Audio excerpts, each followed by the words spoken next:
First contact, desperate call. A quiet deception. Admiral Helena Kowalski stood at the viewport of Earth Orbital Station Artemis, watching the diplomatic vessel Olive Branch prepare for departure.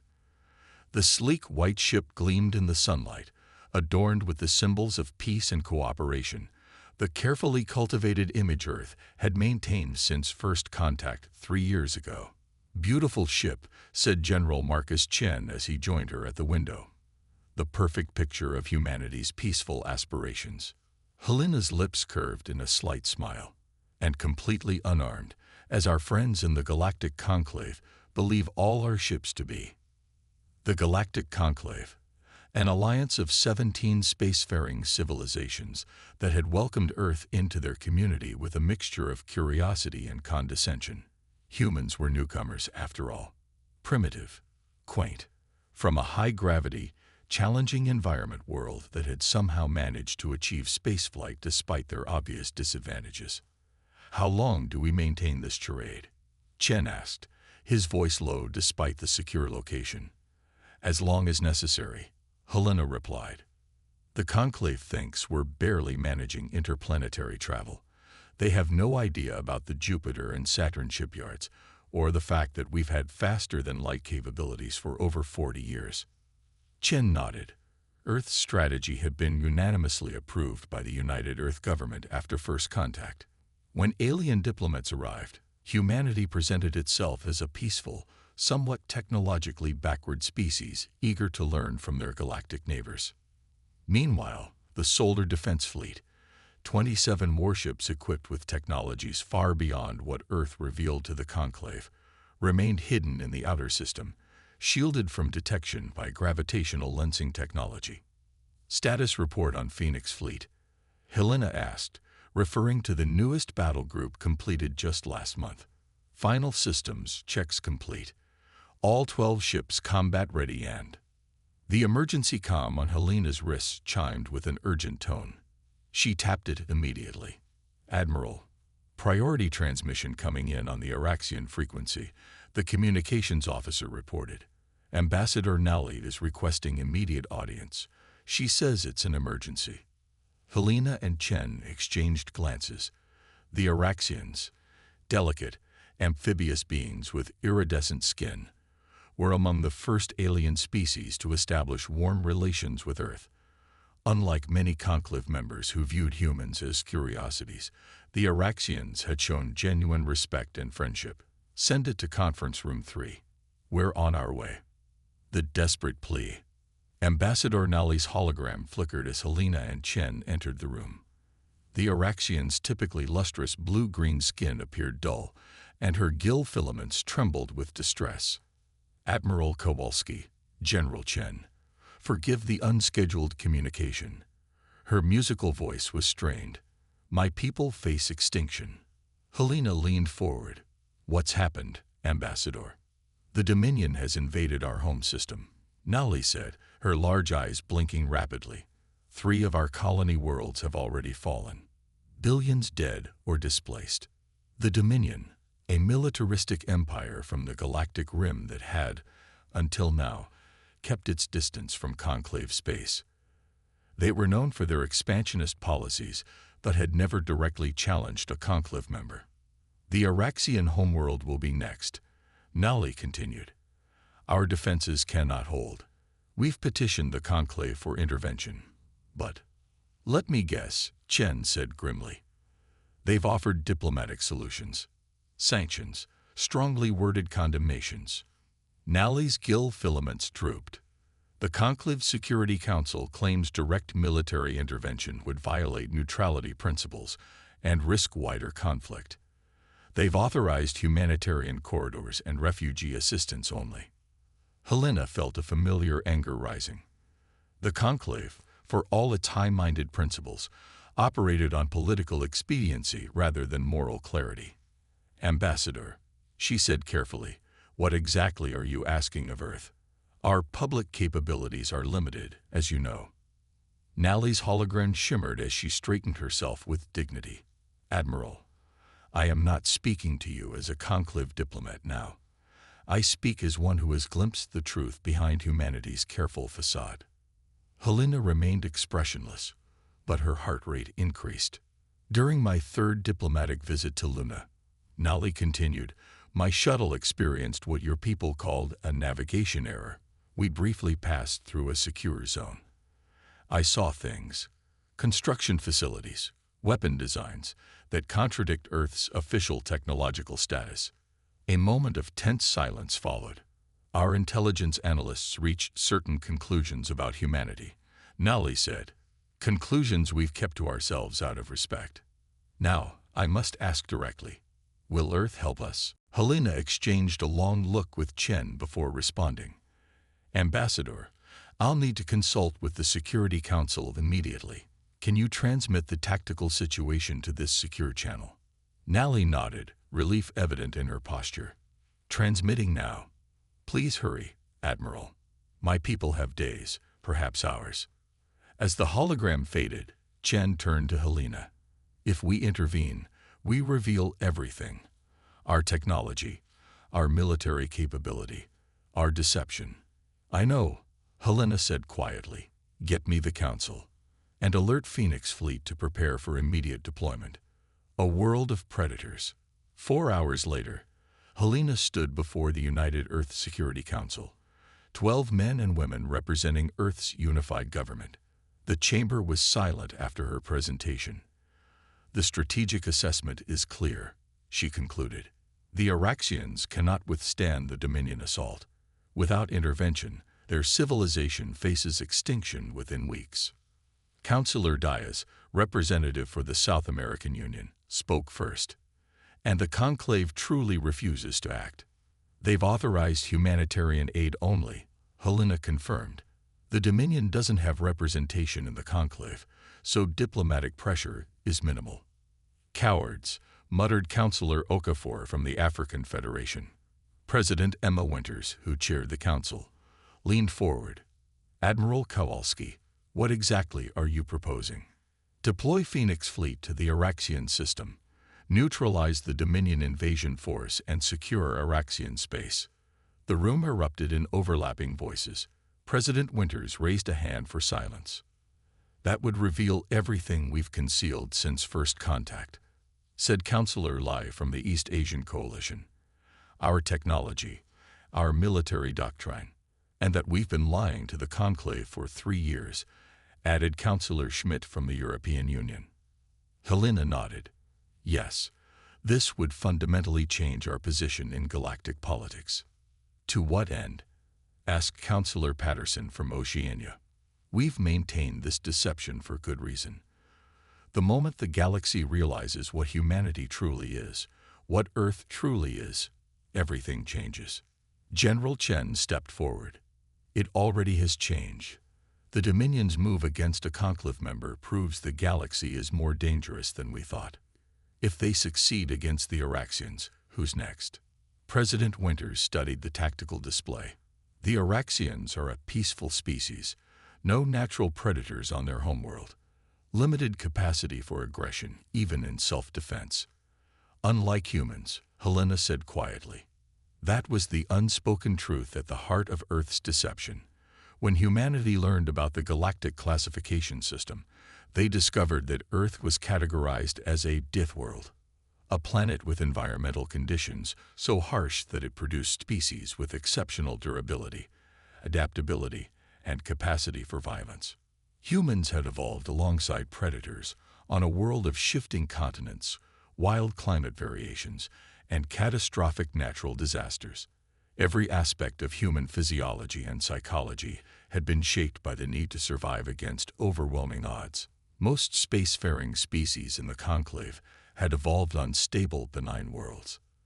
Their civilizations had developed without the constant evolutionary pressure that forged humanity's defining traits: tenacity, aggression, creativity under pressure, and a willingness to confront impossible odds. Earth had hidden these traits and the military technology they had inspired, to avoid being seen as a threat. The Araxians came to us because they recognize what we are, Helena said. They need what Earth has always produced, warriors who don't know how to give up. President Winter stood, indicating the debate had ended. Admiral Kowalski, you have authorization to deploy Phoenix Fleet to the Araxian system. Your primary mission is to repel the Dominion forces and protect civilian populations. Rules of engagement are standard. Proportional response with minimal collateral damage. She paused, her expression grave. But understand this, the moment Phoenix Fleet engages, we cannot return to our previous position in galactic affairs. Humanity will be revealed for what we truly are. Make sure the galaxy's first glimpse of our real nature is one we can be proud of. Helena saluted. Yes, Madam President. As the council members filed out, General Chen approached Helena. The Dominion has no idea what they're about to face. No, Helena agreed. They don't. They think they're hunting prey. They don't realize they've just awakened a predator. Fleet of Secrets. The massive hangar bay of Jupiter Station, Ganymede, stretched nearly 2 kilometers, hidden within the radiation belts of the gas giant that had shielded it from outside detection for decades. The 12 vessels of Phoenix Fleet waited in their berths. Angular, aggressive designs unlike the smooth, peaceful curves of Earth's diplomatic vessels. Captain Alexander Volkov strode through the bustling deck of the flagship Thunderchild, personnel moving quickly to their stations around him. After years of training exercises and simulations, Phoenix Fleet was about to see actual combat. Status report, he demanded as he reached the bridge. Lieutenant Commander Sato rose from the captain's chair. All systems green, sir. Weapons hot, shields at maximum capacity. The entire fleet reports ready for jump.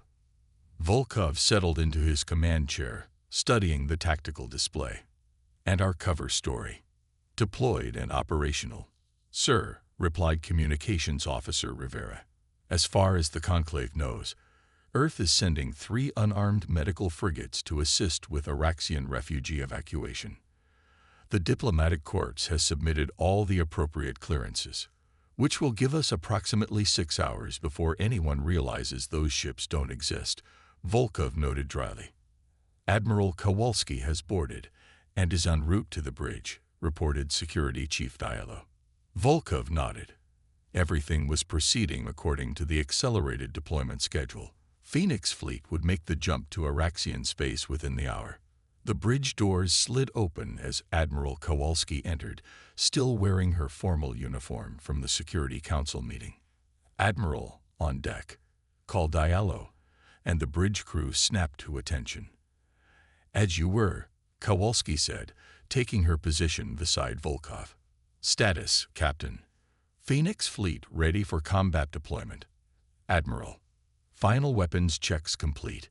Jump coordinates locked in. Kowalski studied the tactical display, which showed real-time updates from the Araxian system based on the data Ambassador Nally had provided.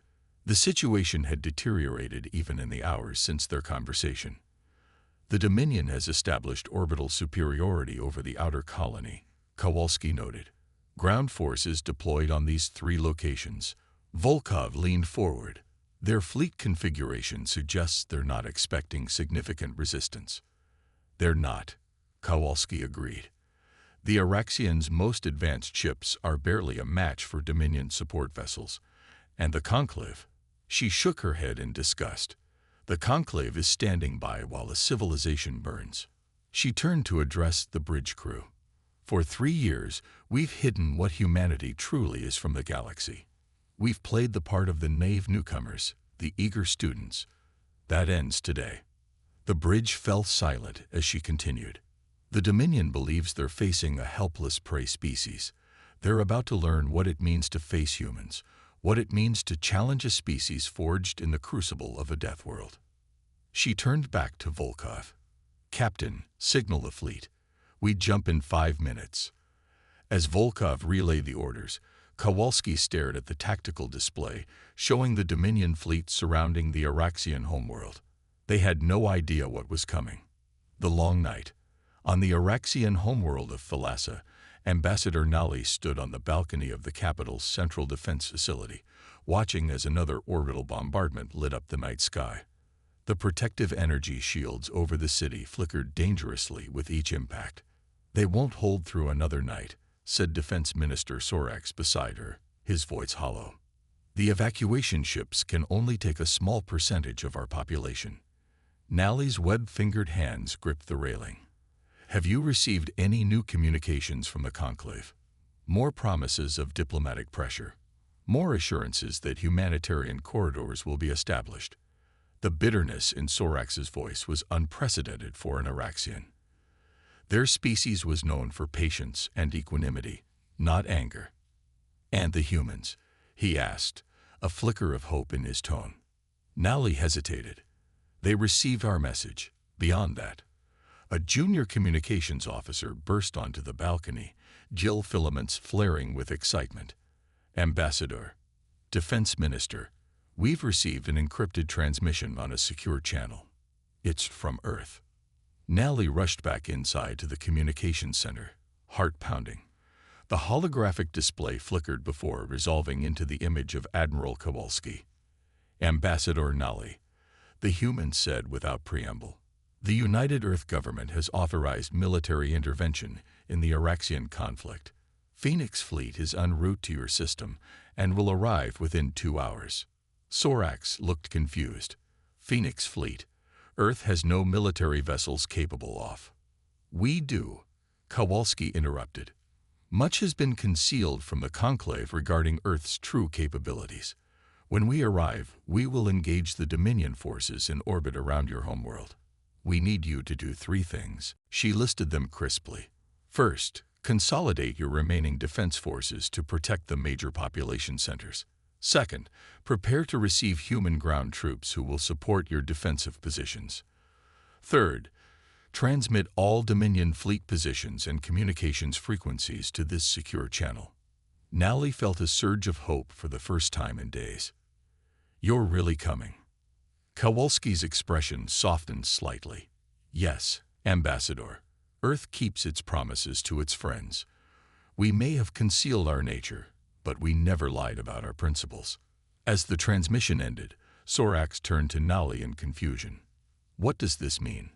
How can they possibly stand against the Dominion when the entire Conclave refuses to act?" Nally gazed back at the night sky, where the flashes of bombardment continued. "It means, my friend, that the galaxy is about to learn what I glimpsed 3 years ago. Humans aren't what they appear to be." "And what are they?" Sorax asked. "Something the Dominion has never faced before," Nally said quietly. "A species that evolved on a world that tried to kill them every day. A species for whom fighting impossible odds isn't hopeless. It's Tuesday." Above them, the shields flickered again as another bombardment began. But for the first time since the invasion started, Nally felt something other than despair. The humans were coming, and nothing would be the same after that. Operation Thunderstrike. Thunder from the void. Supreme Commander Varric of the Dominion Invasion Force lounged in his command chair aboard the dreadnought Inevitable Conquest.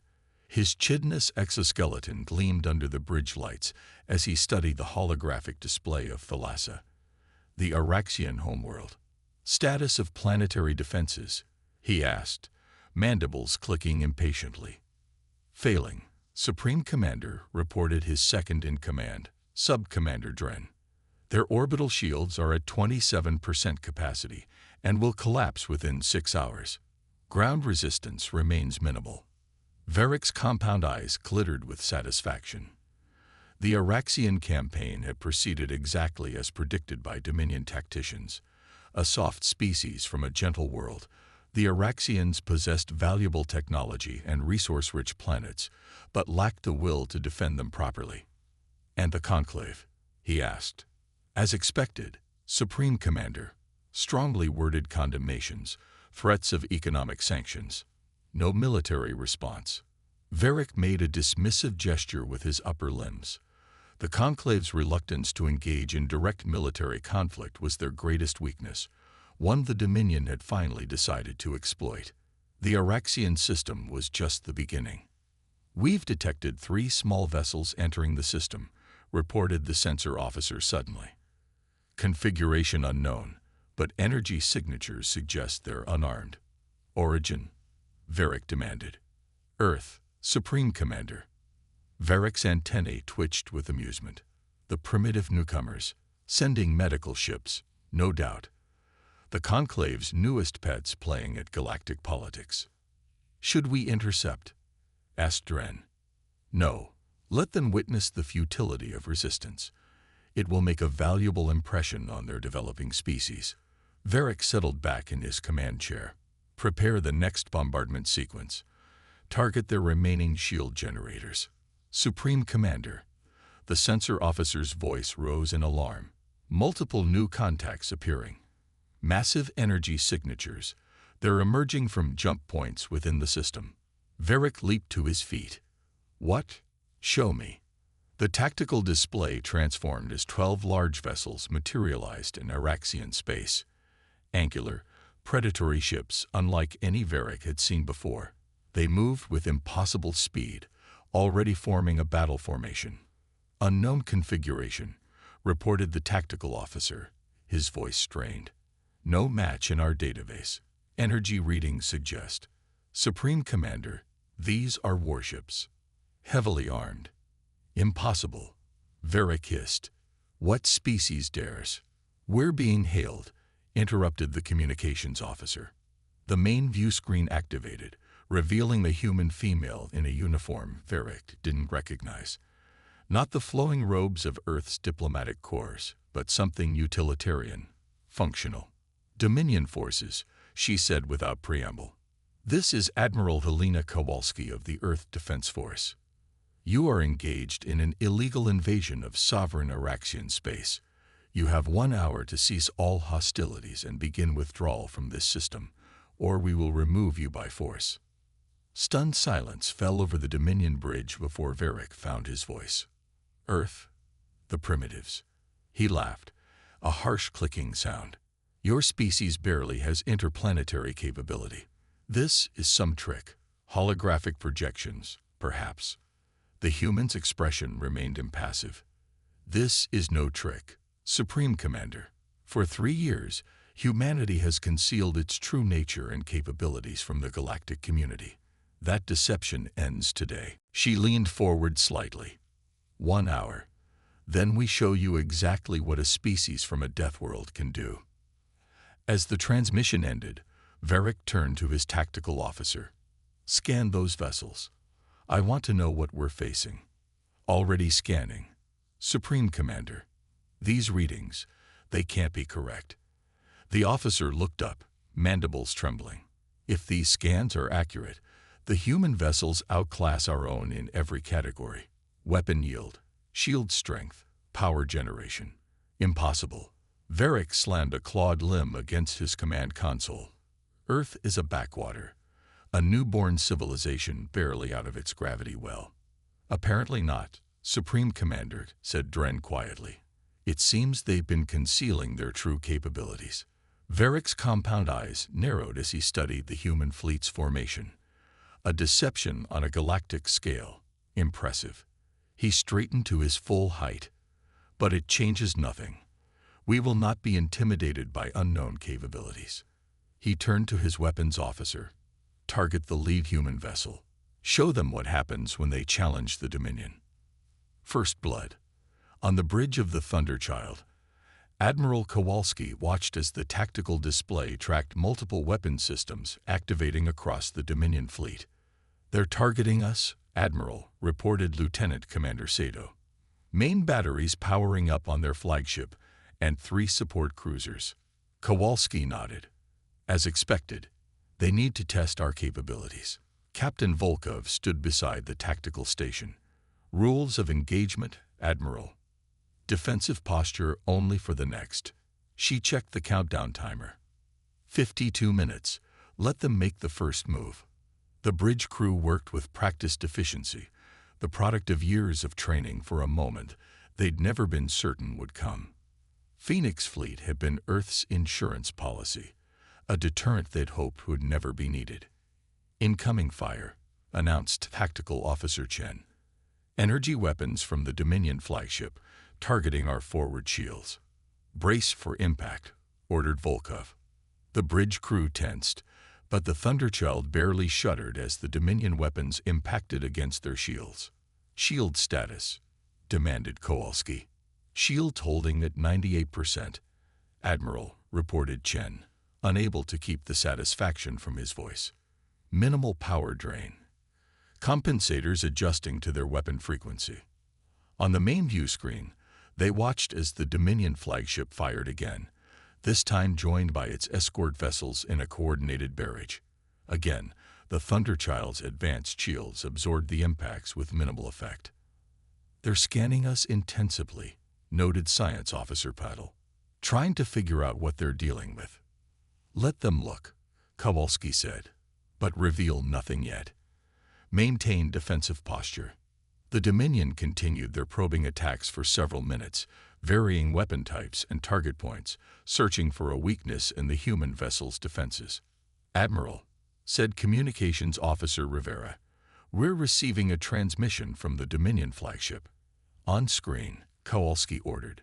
Supreme Commander Varric appeared, his chitinous features arranged in what humans had learned was an expression of contempt among his species. "Impressive shielding technology, Admiral," he said. "Perhaps Earth is not as primitive as the Conclave believes, but shields alone do not win wars." "I agree," Kowalski replied calmly, "which is why I suggest you reconsider your position. You have 43 minutes to begin withdrawal." Varric's mandibles clicked rapidly, a sign of agitation. "The Dominion does not withdraw. The Dominion conquers. Your interference in a regional dispute is noted and will be reported to your Conclave representatives." "This isn't interference," Kowalski said.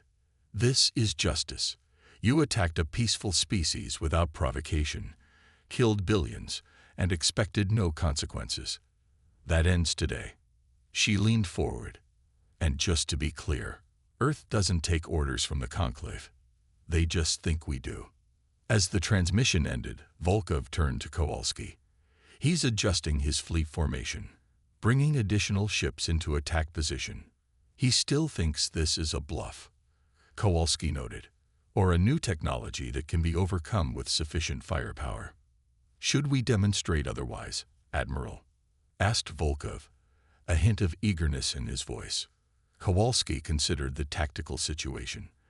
The Dominion clearly believed that superior numbers would eventually prevail against unknown technology. "Not yet, Captain. Let them commit to their next attack. Meanwhile, deploy reconnaissance drones to the Araxian surface. I want eyes on the ground situation."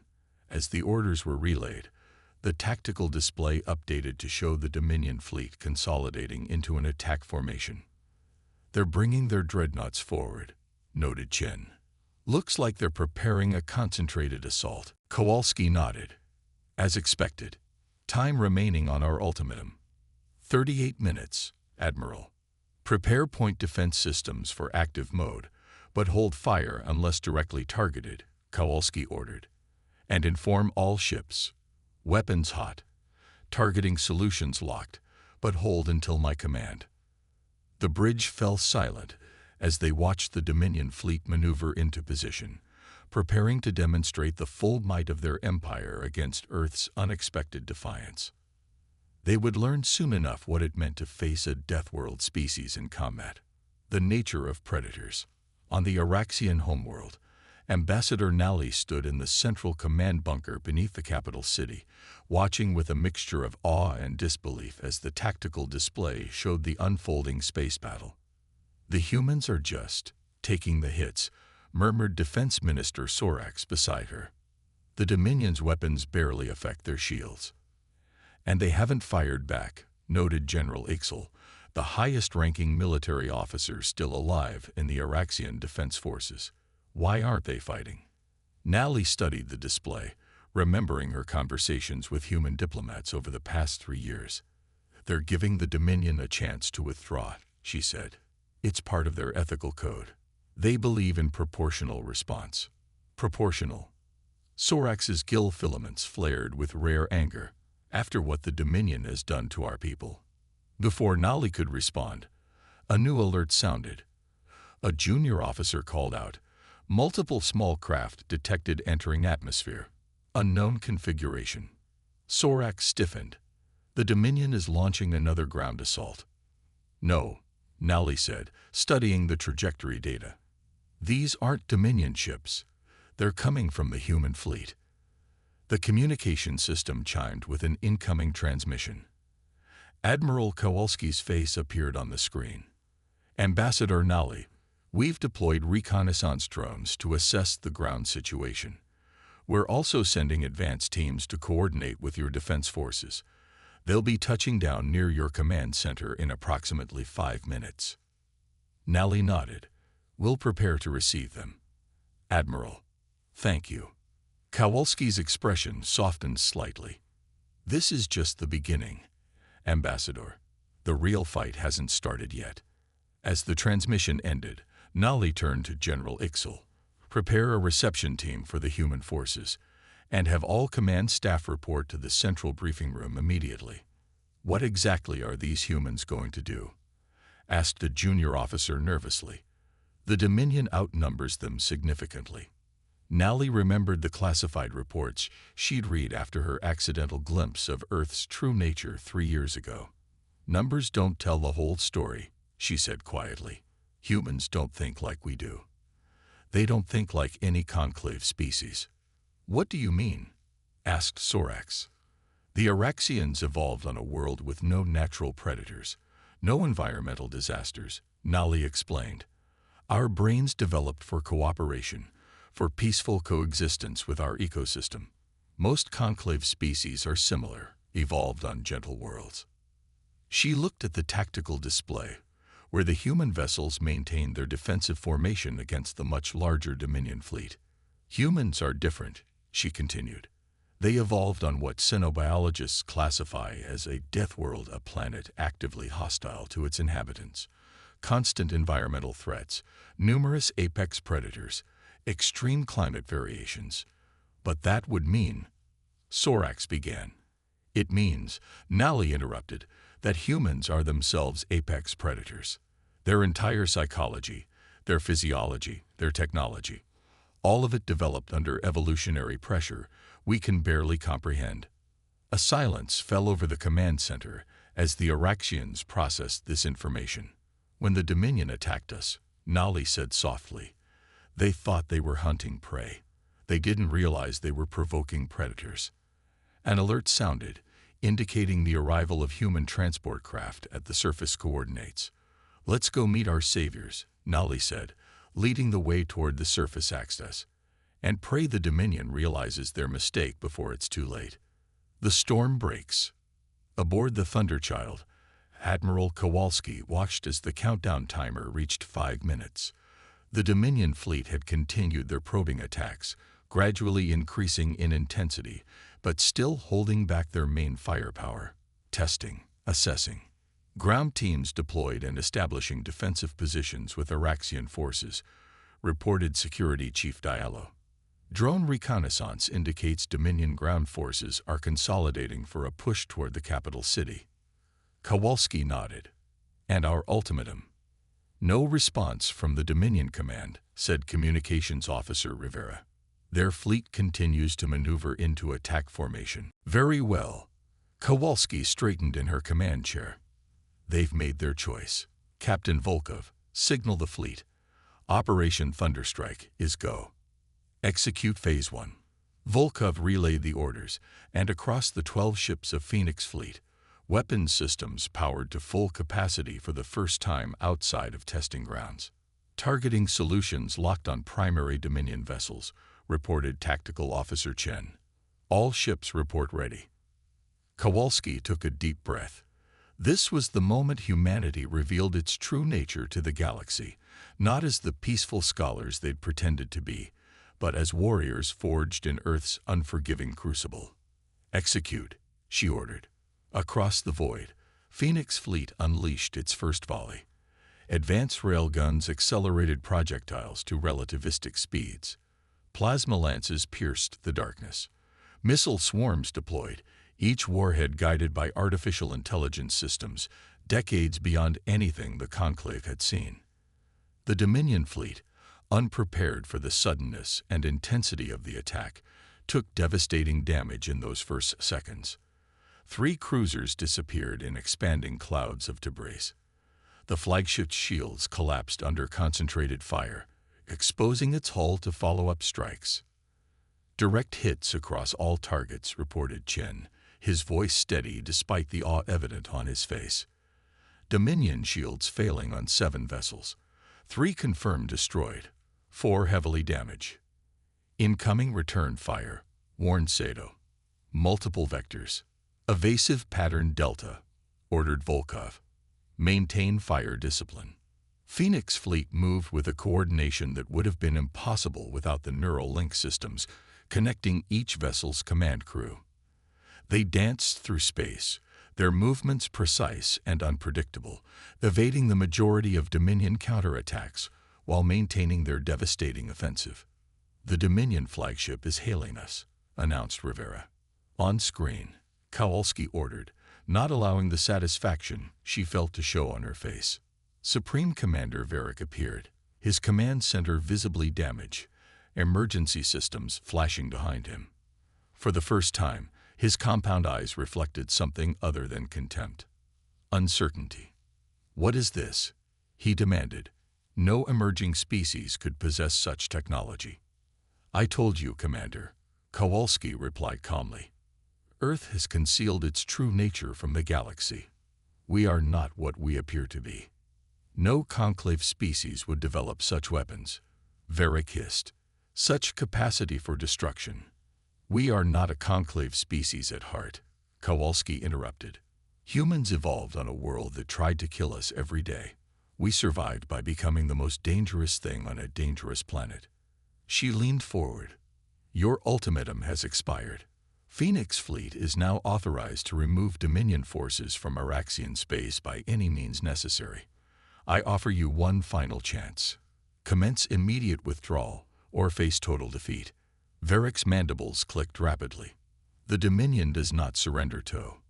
"Your choice," Kowalski said, signaling to end the transmission.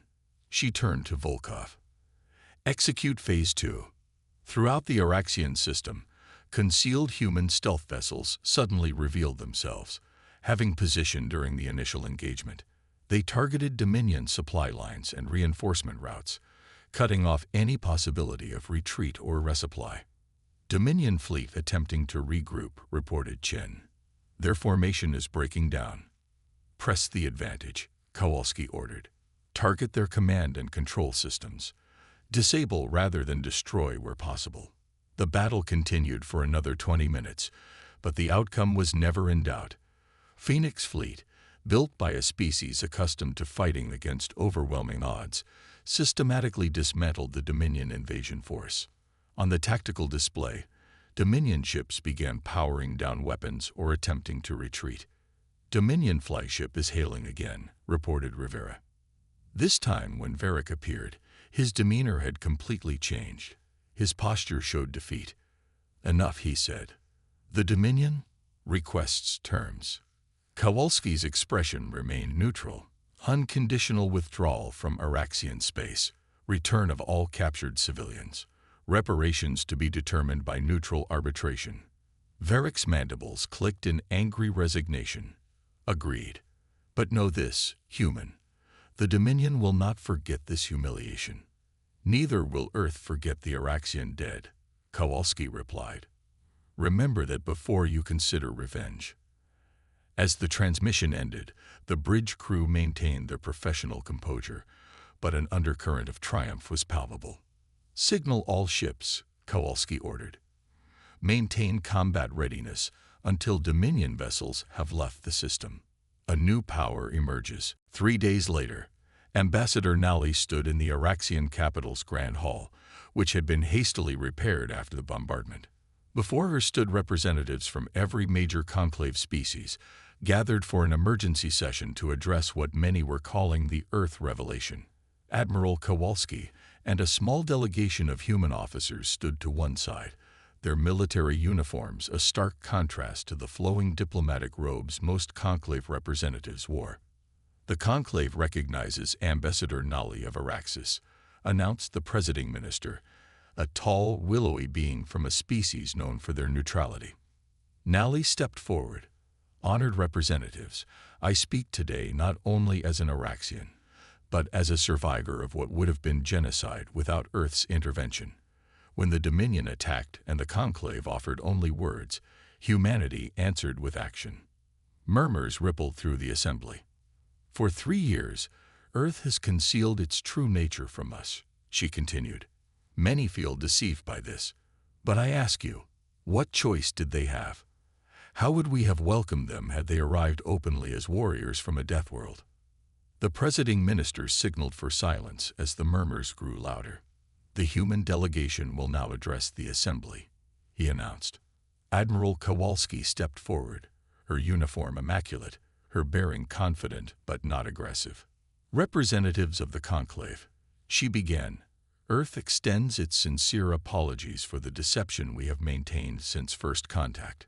It was never our intention to mislead, but to protect." She paused, looking around the chamber.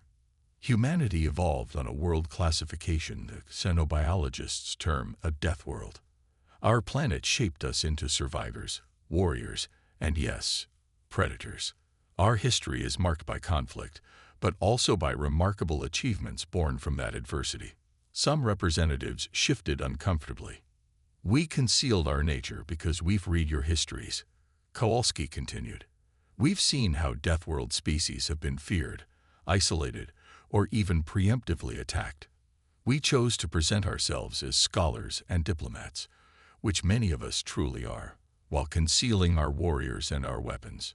She gestured to the Araxian delegation. "But when friends called for help against annihilation, we could not stand by.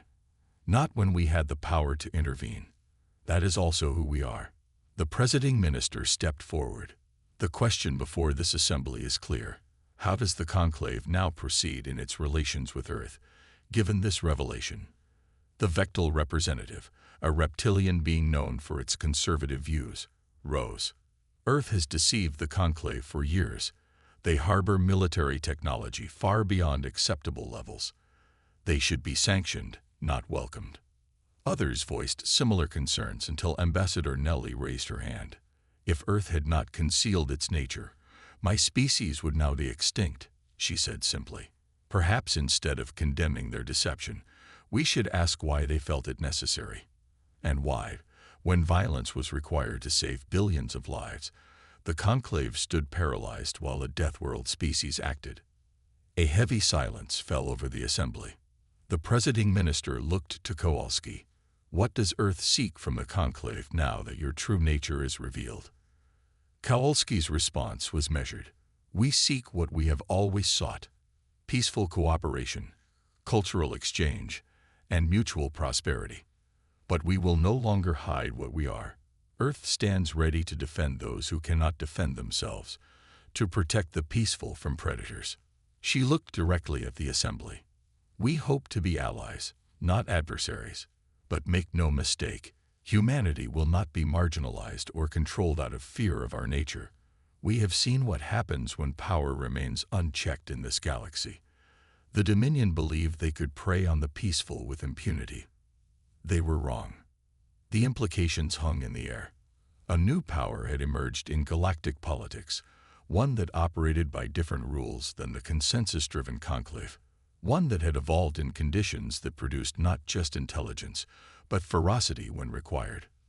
Legacy of Earth. 6 months after what became known as the Araxian Intervention, Admiral Kowalski stood on the observation deck of the newly established Earth Embassy on Thalassa. The Araxian capital had been rebuilt, more beautiful than before, with subtle elements of Earth architecture, incorporated as a symbol of the bond forged between the species. Ambassador Nally joined her iridescent skin gleaming in the light of Thalassa's setting sun. "The new Conclave Defense Initiative passes its final vote tomorrow," Nally said. 17 species have already pledged support. Kowalski nodded. The initiative, proposed jointly by Earth and Araxis, would create a rapid response force to defend Conclave members from external threats. The Dominion incident had exposed the weakness in the Conclave's purely diplomatic approach to conflict. And the technology exchange program? Kowalski asked. Proceeding well, Nally replied. Though many species remain cautious about adopting what they call Deathworld innovations, a small smile crossed Kowalski's face. They'll adapt. Necessity is a powerful motivator.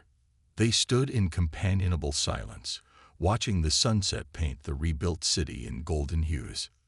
You know, Nally said finally, before the Dominion attacked, I worried that revealing what I knew about Earth might damage relations between our peoples. Now I realize it saved us. Evolution is strange that way, Kowalski reflected. Earth's harshness forged humanity into something the galaxy finds frightening, but it also gave us an understanding of vulnerability, of fighting against impossible odds. She turned to face the Araxian ambassador. Perhaps that's our real contribution to the conclave. Not our weapons or our tactics, but our perspective. The understanding that peace is precious precisely because it is fragile. Nally's large eyes blinked thoughtfully. The conclave needed that reminder, I think. We had forgotten that peace must sometimes be defended with force.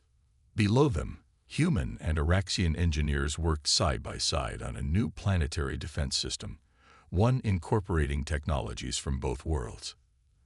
There will be challenges ahead, Kowalski acknowledged. Not everyone welcomes Earth's emergence as a power in galactic politics. No, agreed Nally. But those who called for help will never forget who answered. As twilight deepened over Thalassa, the first stars began to appear, some harboring worlds that had never heard of humanity before the Araxian intervention, but all of them now aware of the Deathworld species that had concealed its nature only to reveal it in defense of the defenseless. The galaxy would never be the same, and perhaps, Kowalski thought, that was for the best.